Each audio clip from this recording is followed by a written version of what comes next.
نبدأ بسم الله. وأول فكرة هنستخدم فيها إزازتين بلاستيك. استخدمت الأزايز الكبيرة اللي هي سعة لترين، وهقطعها بالشكل ده. استخدمت المسطرة بتاعت أشكال فين علشان أعمل الشكل اللي فوق ده. الشكل بسيط قوي. هعمل كمان بالدايرة بتاعت المسطرة فتحة كده في الجزء اللي أنا سايباه فوق ده. الإزازتين عملتهم بنفس الشكل بالظبط.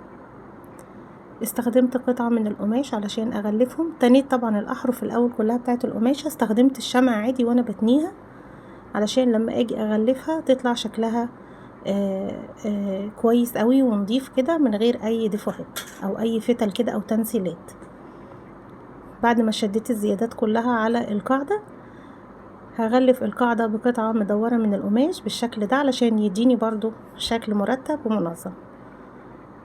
الفتحة دي بس هعمل لها تعديل كده، هزودها شوية لاني غيرت يعني الفكرة ان انا هلف على الايد خيط بدل ما كنت هغلفها بالقماش.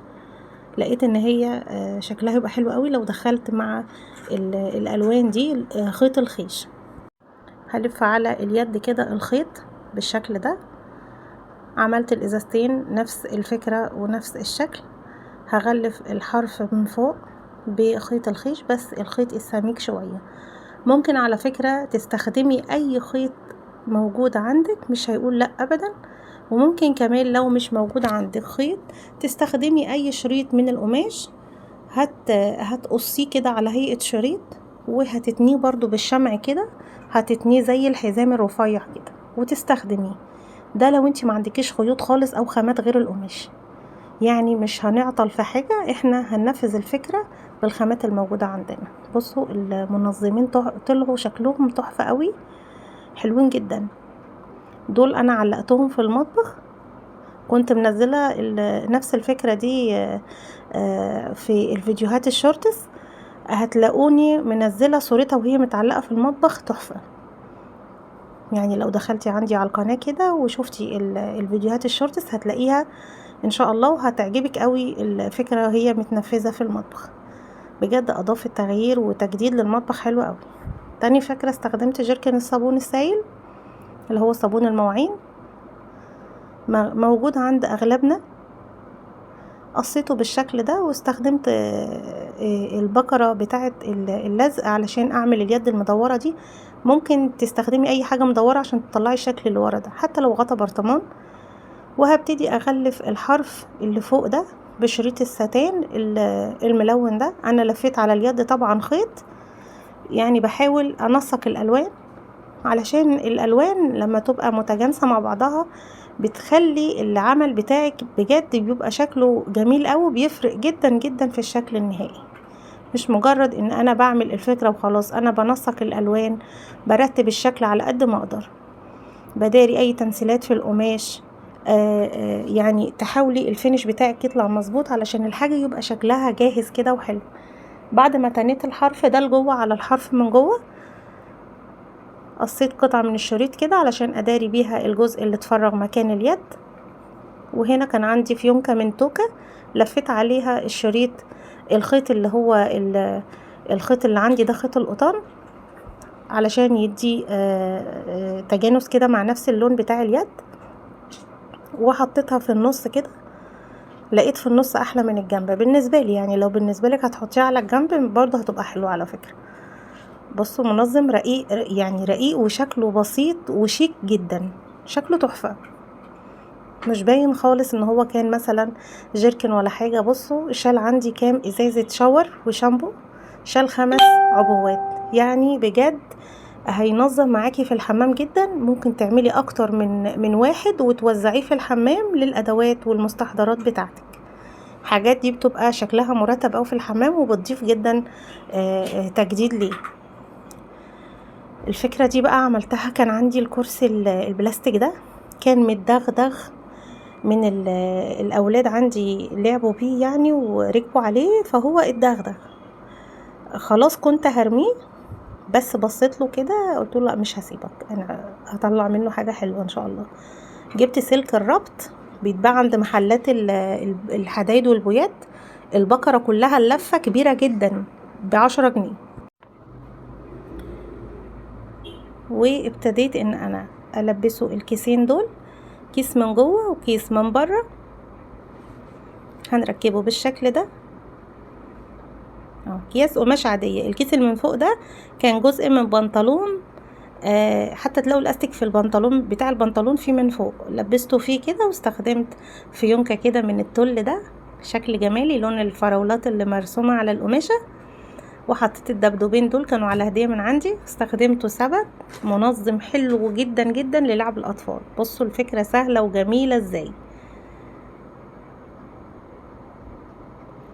هنا استخدمت ارجل البنطلون الجينز، بنطلون كان عندي قديم، فردت الرجلين كده وكويتهم علشان يظبط معايا وانا بعمل التساوي اللي هو على الجنبين ده بالمسطره. وهقص بقى على الخطوط اللي انا عملتها دي.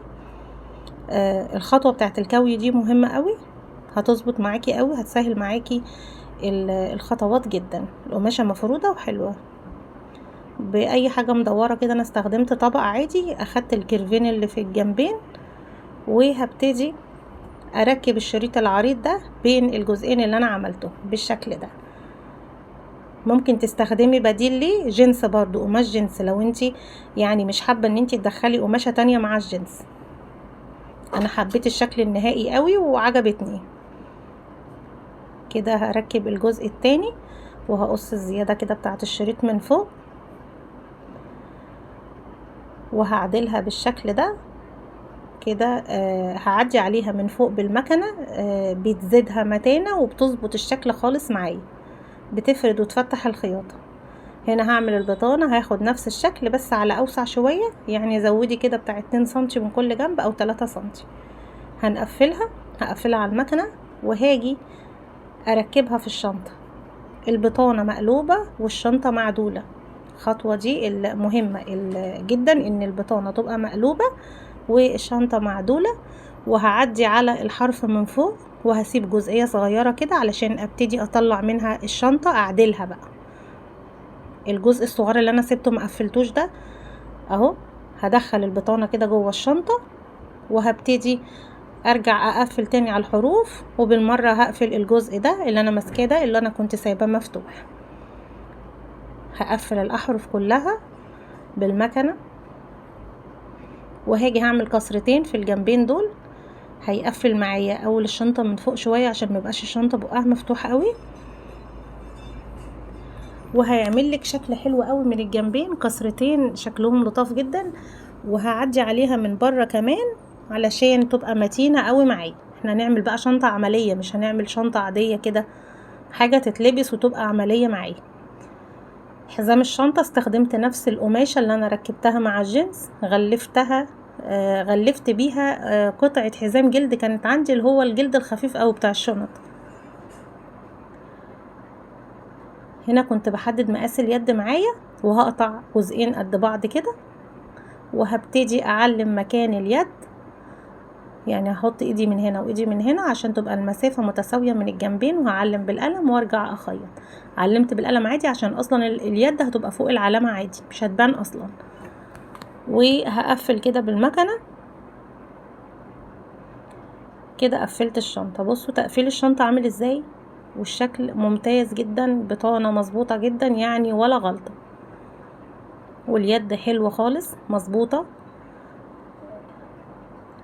لو مش حابة الخطوة بتاعت الجيوب دي براحتك، انما هي حلوة قوي شكلها، يعني ايه زادها بصراحة، يعني ده حركة كده. انا بحب شكل جيوب الجنس قوي، وعملت لها لزقة سكوتش كده للناس اللي ما بتحبش او بتستصعب تركيب السوستة. الفكرة دي حلوة قوي.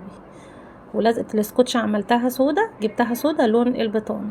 شنطة كاجوال تحفة جدا، تنفع قوي للبنات في الدروس وخروجات الصيف.